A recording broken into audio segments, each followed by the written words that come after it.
Did you know non-car people have separate stereotypes and memes about certain cars that are entirely different than the ones in our car community? I know, crazy, right? I didn't even know non-car people would give a modicum of a scrotum about cars, much less to make memes about them. So let me show you some of their horribly inaccurate memes about us and rate their accuracy on a scale of 10. Subaru owners. According to non-car enthusiasts, Subaru owners are all slow-driving, hiking-going, nature-loving hippies. They like to picture an outback on a quiet morning drive up the mountain. The owner hiking through the woods, walking their dog, gazing at the beauty of nature with their loved one. On their way back, of course, they gotta stop at a Starbucks. Make sure to wait patiently in line as they converse with other fellow Subaru Outback owners about their bumper stickers and political beliefs. Okay, now let's replay this whole scenario, but this time we're gonna use our car guy version of the Subbie stereotype.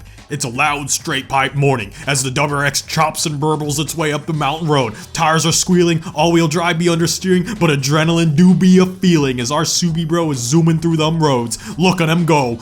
And when he finally makes it to his destination, he prepares for his long hike, getting out his camping equipment, making sure his girlfriend is doing fine with their dog, and hell no, just kidding. What you think this is, Sunday church? Nah, you and me both know that car guys ain't got girlfriends or dogs because race car, bro. And hiking? You think Subbie bros go hiking with their feet? Nah, they use their whole freaking car. It's time to off-road, baby. No, Bladed, when I said take the Subaru hiking, I didn't mean it literally. Too late, hot, WX go brrr. Much rally, no Sally, cresting the hill and carving the valley. This is how Subaru owners actually be here in the car community. After their adventurous journey, the Subbie owner now makes their way back to town. Ain't no Starbucks he's stopping at, you already know it. I'm gonna say it. I'm sorry, Subaru Rose, but I gotta do this to y'all. The vape shop. No siree to caffeine, so give me some of that sweet, sweet nicotine. Warning and disclaimer, I do not condone using nicotine if you don't want to. If you're over 18, you're an adult, you make your own choice, blah blah blah. Just be warned that 95% chance of becoming a Subbie bro if you do vape, so vape at your own risk. Accuracy 3 out of 10. Non-car MFs haven't seen shit when it comes to Subbies. Wagon/minivan owners. The non-car enthusiast stereotype is that anyone who drives any of these vehicles are soccer moms or family mans. Here's the hilarious irony of that statement. Most of these stereotypes were invented because of how common wagons were in the late 80s and early 90s. So people then moved on to vans to avoid the soccer mom stereotype. Then another 20 years passed and people moved on to SUVs in 2010s to avoid the soccer mom minivan stereotype. And I mean everyone when I say that, because like almost every American is now in an SUV. So to all the wagon and van owners, let me tell you what we car enthusiasts think of y'all. Alright, get ready for this. Some of y'all really need to hear this. We think you're cool as ever living Yeah, I bet you weren't prepared for a piece of wholesome affirmation in this entry. Non-car people and their endless arms race to getting bigger and bigger vehicles. Reject modernity, return to wagon. Based on the current 2-decade cycle we got going, it'll take the modern day soccer moms and family mans another 10 or so years before they realize that they can no longer laugh at the minivan stereotype, as their SUV has become the new soccer mom stereotype, which means the cycle is going to reset and we will all be back in wagons from 2030 onwards. Please, oh god, please let that be what happens in 2030. I'm so sick of seeing cars getting bigger and bigger and bigger, and y'all are still wondering why potholes ain't going away. Turns out your county ain't even able to pay, paving roads endless by the day. Please, oh god, please, for the love of everything boxers and Jesus, please buy more hatchbacks and wagons. They handle nicely, consume less gas, and are more aerodynamic. And just look at them. They're cooler. They're so much cooler. Again, each time I be telling my non-car SUV friends about this, they always use the same tired line of, no, I don't want to be seen driving around in one of those. That's what soccer moms drive. I don't want a wagon. Bro, have you even looked around you in town? Soccer moms be driving SUVs now. Hell, yo grandma be driving SUV. Kyle down the street is now driving SUV. He don't even drive a Mustang anymore. He traded it in. Now he's smashing monsters on his way to work in an SUV. Everyone's in an SUV. Look, this dog is driving an SUV. Don't you give me that wagons and vans are for soccer mom stereotype. Excuse me, it don't work no more. It don't work. Not a single car enthusiast, absolutely nada, none, ninguno, nashi, mayo, not a single car guy likes SUVs. What's that? You do? I hand it over.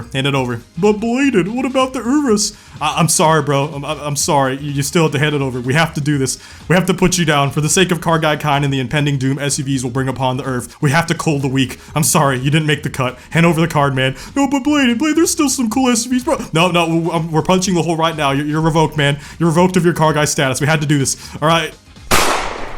Okay. Anyone else? Good, now buy a wagon, shamelessly, and I mean shamelessly. Be the opposite of shame, in fact. Feel proud. Feel oh so very proud. Don't let a single MF tell you that it's a soccer mom vehicle. One of my boys, he drives a Mercedes wagon to work, and straight up, I haven't even seen another Mercedes wagon in what feels like 20 years. I live in a giant city with like 6 million people packed into it, and I still only be seeing his Merc wagon, as if it's the only one on the streets. So when some fools at his work try to tell him only soccer moms drive that, he can hit him with the, okay, so when's the last time you saw someone driving this car? Yeah, got him. Accuracy rating, 0 out of 10. I deadass think you ain't finding any soccer moms in wagons no more. In fact, I don't even think you're gonna find anyone in a wagon anymore. Hardly anyone even drives wagons anymore. But if you do like them, then make sure to smash that like button and subscribe. So like 60, maybe like 60 of you guys out there like vans and wagons. But hey, that's 60 more subscribers than I would have had if I didn't ask. No, but seriously, please subscribe and please consider being kinder to wagons and vans. This post was made by the Pro Wagon and Van Gang. Mustangs are secretary cars / Barbie cars. Are we talking about the same car here? Are you non-car guys sure about this one? Okay, maybe in the 60s and again in the late 90s to early 2000s with the new edges, but these days, Mustangs be F BOI Central. I can confirm, as I am an owner of one myself, I can still hear Callie whispering to me every time I pass people on the sidewalk. I can feel the menacing aura build, the absolute murderous intent as she whispers into my ear, pray.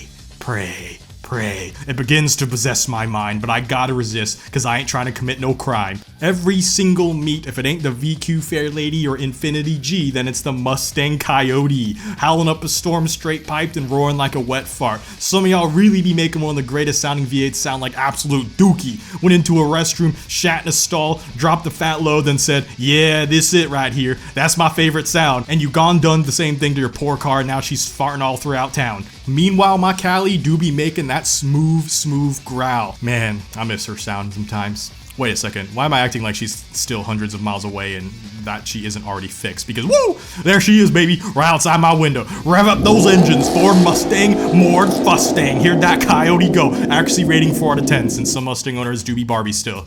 Carolina's squatted truck owners. Okay, so what you non-car people got for this one? All right, hand it over. All right, yep. Oh, so that's the stereotype you guys got going on about them. Yeah, honestly, you did pretty good on this one. Yeah, I agree. No, accuracy rating 10 out of 10. Y'all non-car MFs actually nailed this one. Moving on.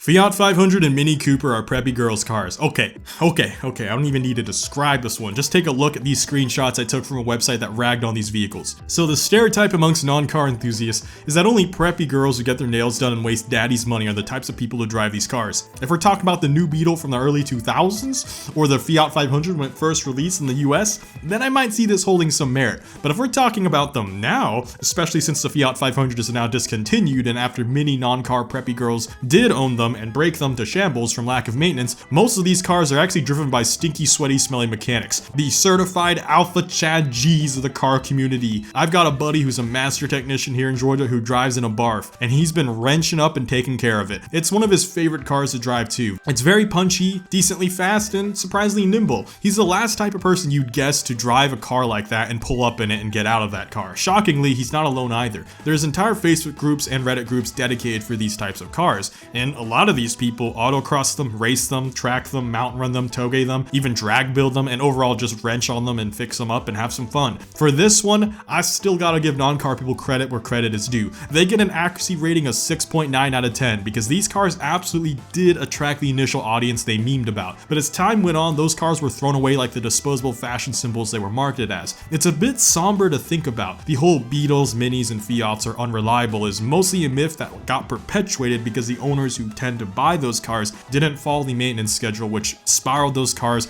into an endless cycle of having maintenance issues, and the next owner would then see those issues, also not want to fix them, and then pass it on to the next owner who then really hated it and couldn't even drive the cars sometimes, until it finally ended up in the hands of a mechanic. And that's why a decade later these cars are kind of a cult classic, kind of a fixer-upper. It's something that is surprisingly still a decent car, still very enjoyable. There's parts for them everywhere, and if you want to work on them, they're definitely there for you. I still still probably wouldn't recommend, especially a Fiat 500 as a starter car, because I think as a car enthusiast, you really want to get something that you can drive more as opposed to wrenching more, because you really want to get out on the road, meet people, go to car meets, make some friends, or just enjoy the car too, you know, just drive it. It's never fun to have your first vehicle be something that's constantly letting you down, but if you're looking for a fun project, I'm glad these are starting to find their own little cult following. So it's always good to see these vehicles are getting new homes and new meaning to their existence. The cute, quirky little fashion icons they were intended to be has now found a place as an affordable, punchy track demon. Godspeed, little hatches. Godspeed. If you enjoyed this video or know someone who will be spreading some of these trash tier stereotypes, then make sure to share this video and educate them and set them up straight. In the meantime, make sure to subscribe for more automotive content. Thanks for watching, and see you all next time. Blade Angel out.